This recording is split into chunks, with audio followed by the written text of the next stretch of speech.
When Beloved Community Initiative presented its Vision 2020 resource, designed to invite us all into deeper understandings of the many ways systemic racism shows up in our country, we of course had no idea of how clear those things would become for all of us due to the twin pandemics of the coronavirus and continued racial violence.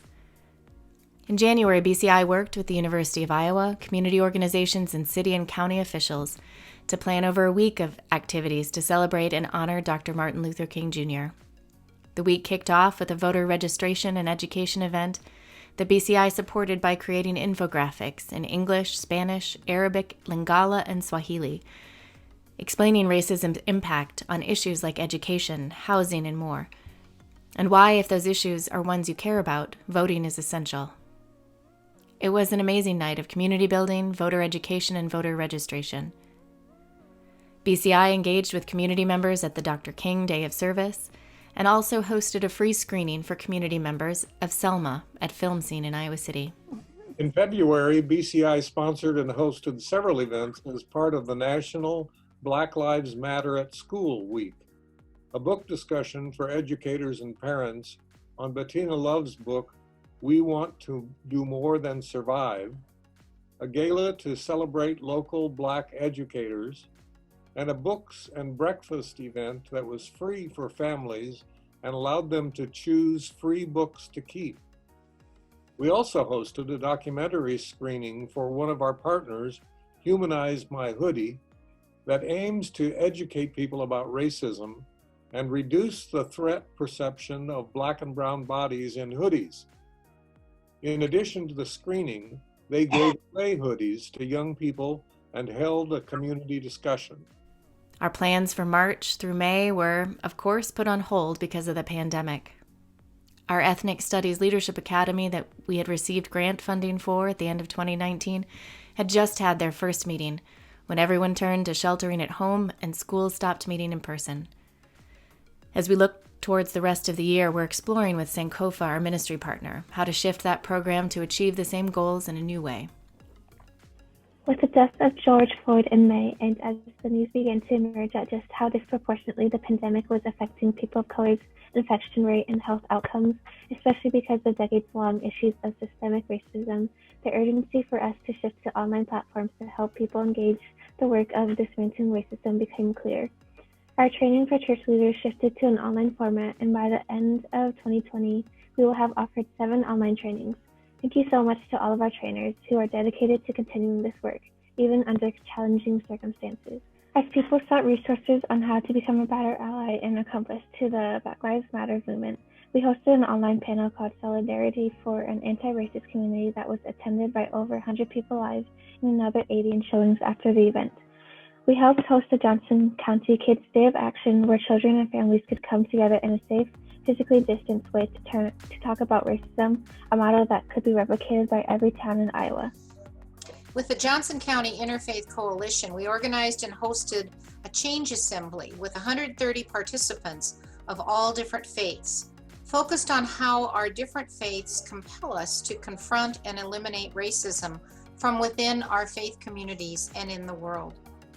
Participants also chose a breakout room to learn more about how to be active in addressing racism in the different areas it shows up: policing, the legal system, affordable housing, immigration, and more. Everyone left the assembly with the information they needed to go deeper and to do more. One of the main areas of concern for BCI is how racism impacts our educational system in Iowa, and the ways in which schooling during COVID will likely widen achievement gaps.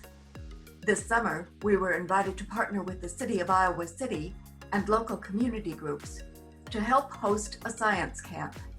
And we hosted, in partnership with one of our advisory board members, a writing camp taught by Dawson Davenport of the Meskwaki Nation and Cinnamon Kills First, who is Northern Cheyenne.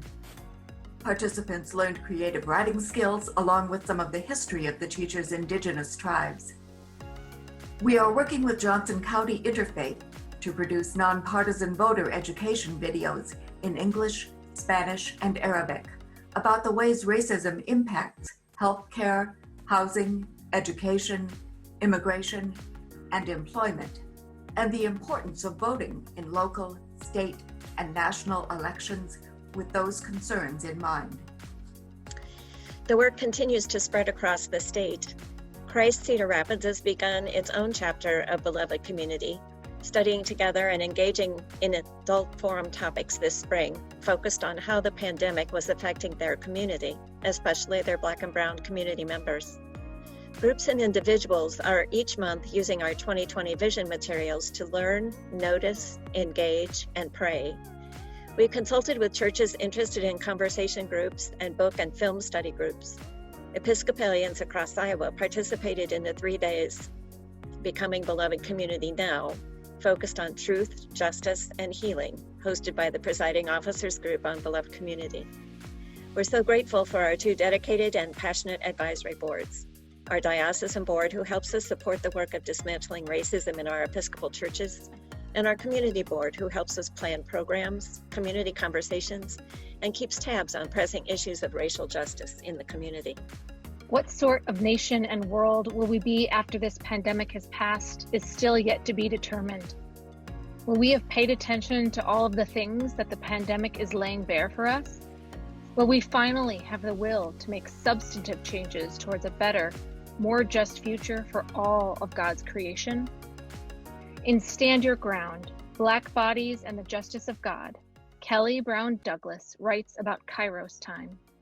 Douglas explains that this time in the life of the country is a Kairos time.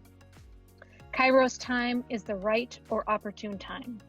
It is a decisive moment in history that potentially has far-reaching impact.